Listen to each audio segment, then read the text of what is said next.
since you mention it, and since I mentioned the pandemic, that there is one section which I'm going to read, which I think illustrates how different, how the difference between his perspective and mine. This is when, I'm just going to dig it up.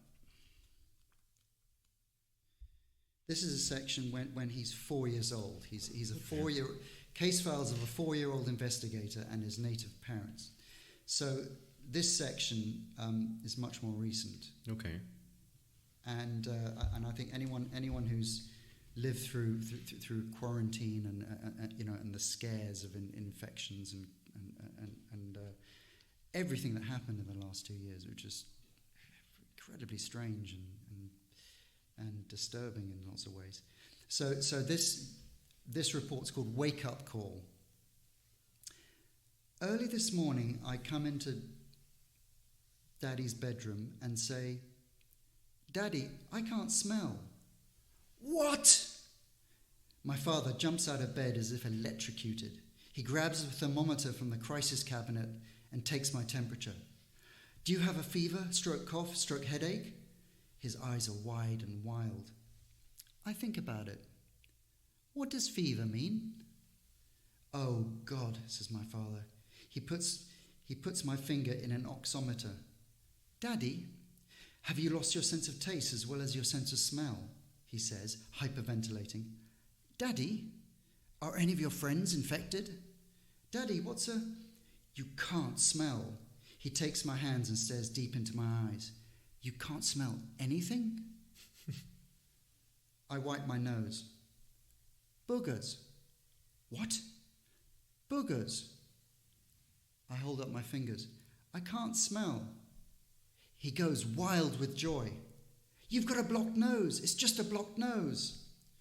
We dance around the tissues, thermometer, oximeter, plastic gloves, sanitizers and masks, celebrating my snot. and for me, it's a wonderful thing to look back on something as strange as the pandemic, and to have records of it. So for me, that was a really, it's an important part of the book. It's not a huge part of the book, but there are references to masks and what have you. So yeah. It reminded me of the simplicity that children tend to fall into. I think that sometimes we adults are overly dramatic and we tend to worry a lot and exaggerate things, and children are like super carefree about stuff. And so if we imagine, if we live in a world where adults are not carefree, but they take things serious, but not too serious. But what's key to this is that kids are very dramatic, but kids and adults are dramatic about different things.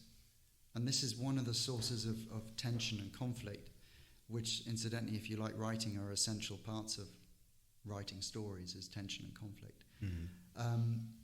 And for me, that goes along with the idea of perspectives and how different they are. What's important to a kid is very different to what's important to an adult. Yeah. And that's one of the things which can make a good story, or in this case, a secret report. But yeah, I mean, there are lots of cases of mistakes in this, of the father thinking one thing and the son thinking another thing. It's very much along those lines. So yes, it's I think that would be a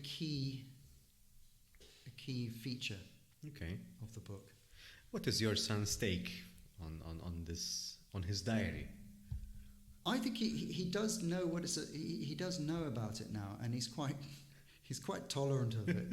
When I mention it or when I show a book, when we're together and I talk about it, he says, yes, it's my book. So yes, I would say he's tolerant about it. I haven't really read him any of the missions. I don't recall reading him any of the missions, but maybe the aim is maybe when he's a bit older. Okay. Because he's now 6, but I would say a little bit older. Okay. Maybe it would appeal to him more when he's a little bit older. Because he's sort of nostalgic about some incidents or adventures. Yeah. I think it might amuse him. It'll probably embarrass him as well. Which is always good. It's like having a photo album in words. But this is also we often take pictures or videos of parties and adventures, and we rarely log things out in writing, and sometimes some things happen too random for us to take out the phone or the camera and shoot a video of the occurring. So writing it down, it's sort of watching an old video and remembering what went on. It's along those lines. Yeah, very much like that. It's rather like a scrapbook, I suppose. In some ways, there's no rules to it.